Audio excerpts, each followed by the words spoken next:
Hello, welcome to this video. We're going to assess ISO performance in two cameras, the 7D Mark II and the 90D.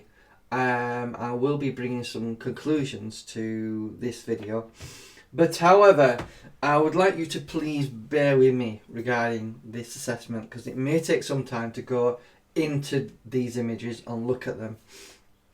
And we've got different ISOs. And obviously there's two cameras, the 7D Mark II and the 90D.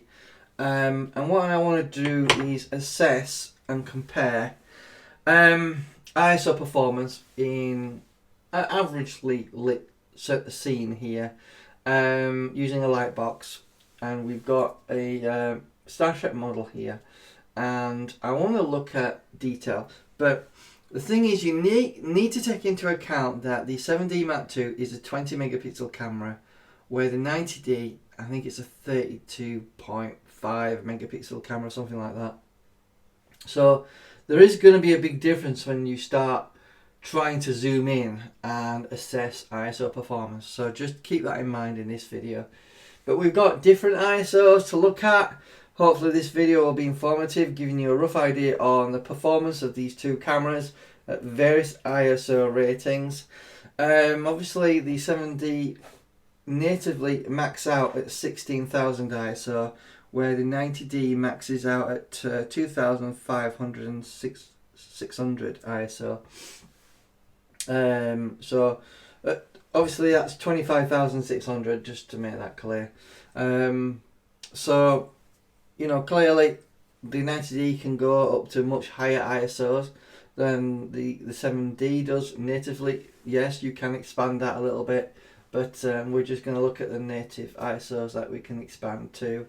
So without further ado, let's look at the 7D Mark II at 100 ISO. So we have an image here to look at. Obviously this is a 100 ISO, so you're not going to see much there really. I like to do is zoom in there at 300%. Ideally that's as much as you really want to be going in, and as you can see ISO is pretty good. So let's move up the ladder and move to 500 ISO. Again, it's our Star Trek model. I'm choosing this area here just above the top of the ship and having a look at the background to have a look at the ISO performance. So at 500, let's go at 300% again. ISO performance at 500 ISO looks reasonably good. Obviously it's a low ISO, so you're not going to see much there. So let's move up the ladder to ISO 2000. Let's zoom in there at 300%. We can see that it's still holding up very good at 2000 ISO. Let's have a look at the next image, which is going to be at 5000 ISO. So let's zoom in there, and we can see we're getting a bit of noise there in the 7D Mark II. So obviously the next image is going to be at 10,000 ISO. So let's have a look how that performs. Zoom in there, and we can see that noise is certainly coming into the image here. All these white bits that you can see, if we go right in there at 400%, you can see we're getting some noise in there at 10,000 ISO. So the final image on the 7D Mark II I have for you is 16,000. So let's have a look. Let's just zoom in there into 300%. Obviously you can see it's starting to become a bit grainy. Typically speaking, in old school photography terms, we used to call when you used higher ISO, it just got really grainy. These days with digital technology and digital cameras, they call it noise.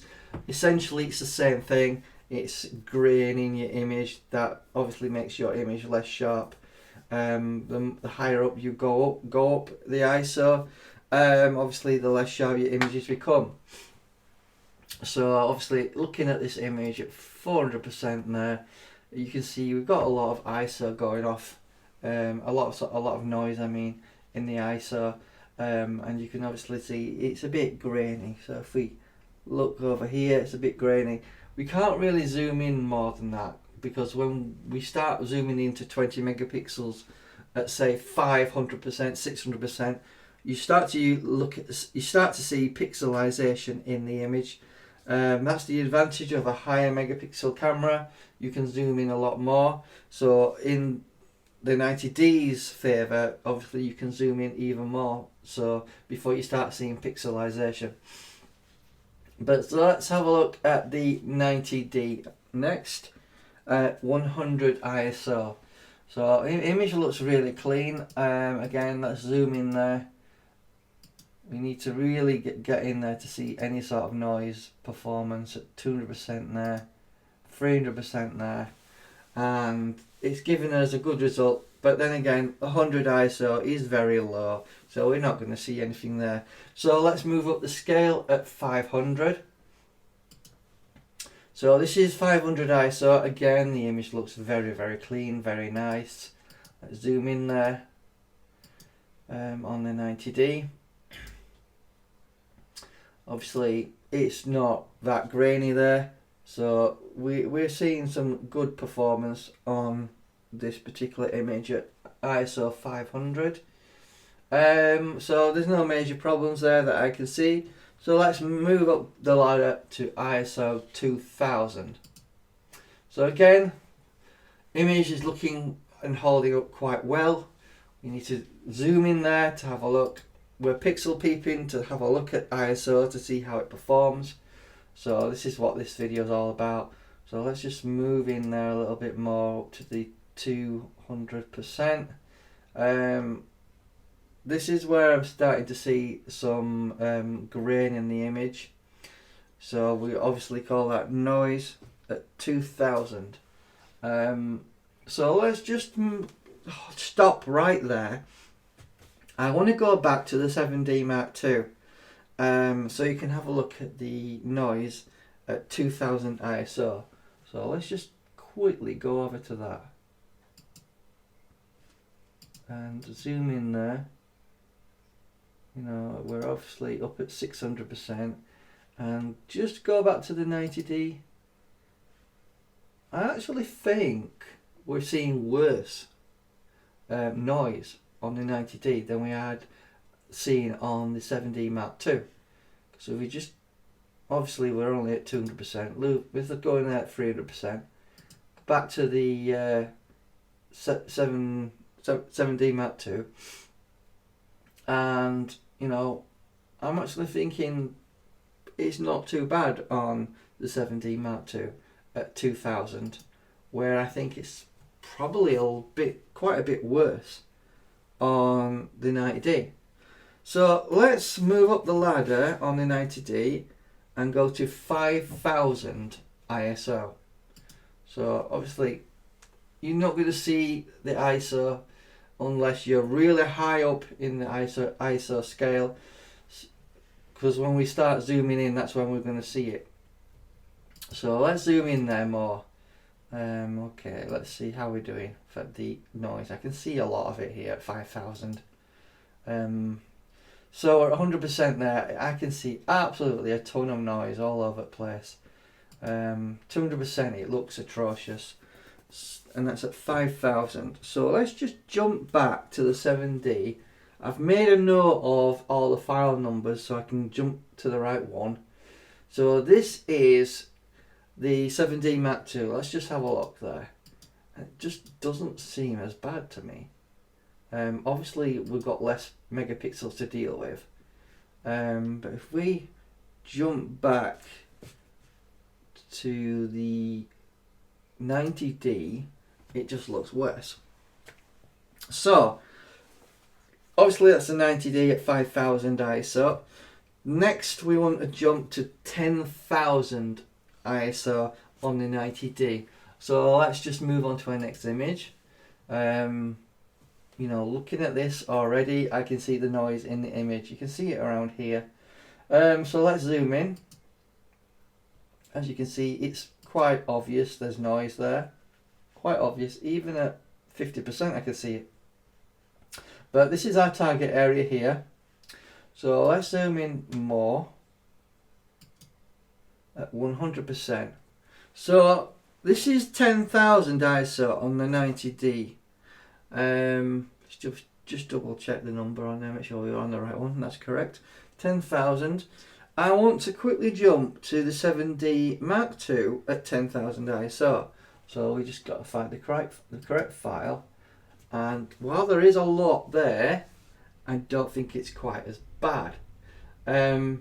Possibly the low megapixels is helping the 7D out here, because obviously it's not as obvious as what we're getting with the 90D. I would say the pixelization isn't obvious there. Maybe that's not making it so obvious on the 90D, but I have to be honest with you, when you start zooming in there, it looks quite bad. And when we're comparing the 7D Mark II, let's look for 148 file, you know, it doesn't look quite as bad. So let's move up the scale again. So we're looking for 16,000 ISO on the 90D. So we're looking for 138 file. That's that one.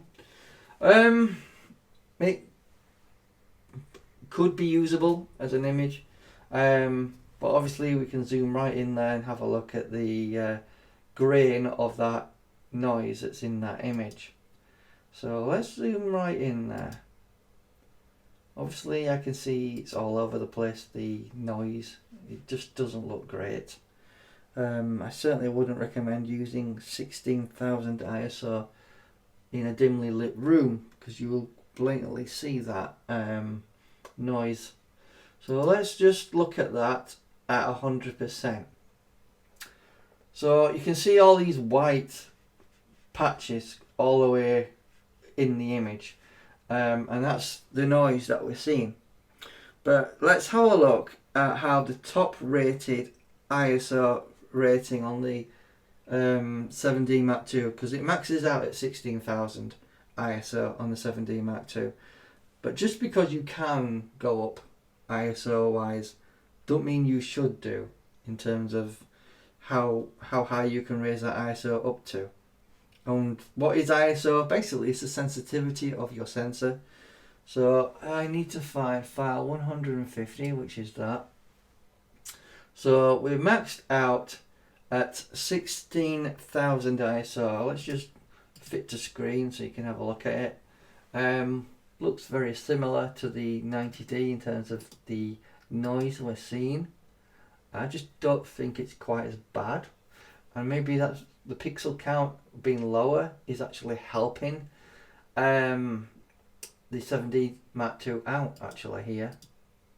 So let's just jump back to the 90D at 16,000.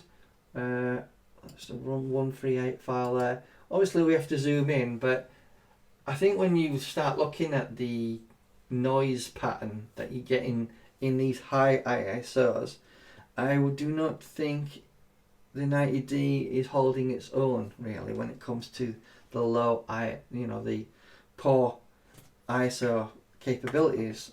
When you start going, the APS-C camera doesn't do well at higher ISOs, unlike full frame cameras do.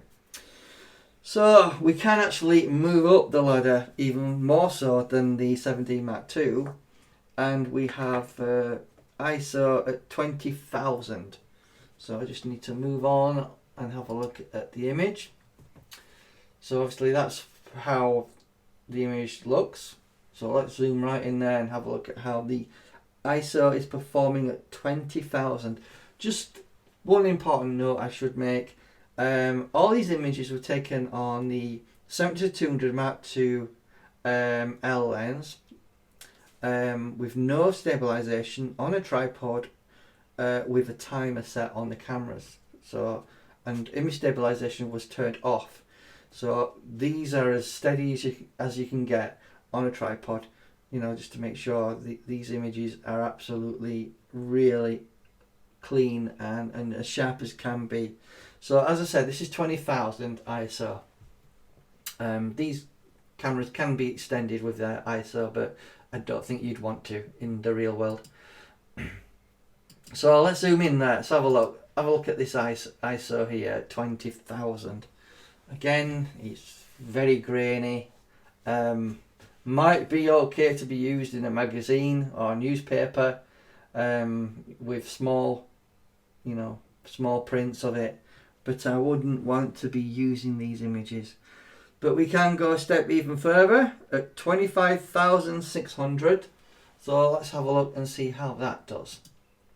So this is at 25,600 ISO, and let's just zoom in there and have a look at the ISO performance. Again, it looks really bad. Certainly you want to use this, but I did want to give you a comparison with a full frame camera. So my last image is the EOS R at 25,600. I tried to frame up the image to the same. So here is the image at 25,600 on the EOS R. So obviously this is a mirrorless camera. We want to have a look at in there and have a look at the ISO performance. And let's just see how much nicer it looks. Yes, it is quite grainy, but I do think it is usable. So let's just compare that image to the 90D's image.